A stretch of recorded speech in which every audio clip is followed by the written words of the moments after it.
Huli sa Antipolo Rizal ang isang lalaki dahil sa kasong pagpatay sa kanyang kaibigan dahil sa sugal. Aminado naman ang akusado at sinabing lasing siya nang gawin ang krimen.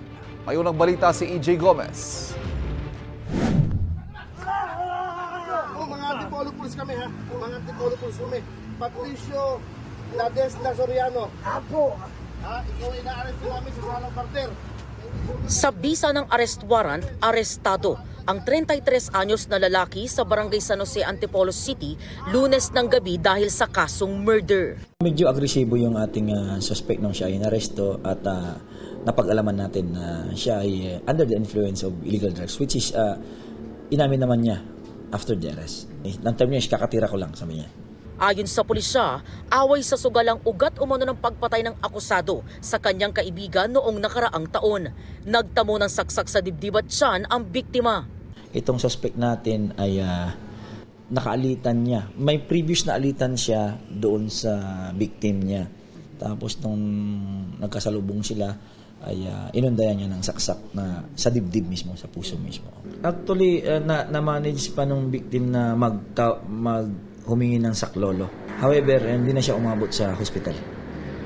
Because of heart kasi yung napuruhan sa kanya. Aminadong akusado sa krimen. Aniya, nakainom siya bago ang pananaksak. Nagkaroon na po kami ng alitan. Sa pera po, parang nangyari po kasi hindi sila nagtatayaan na ayaw nila matalo. Nangyari yan, ako na lang yung pinagkakaisaan. Pagkatapos po ng sugal namin, lumipas pa na ilang buwan. Nagkita lang po kami uli sa may lugar namin. Kaya yun, doon po naganap yung krimen na hindi po dapat mangyari.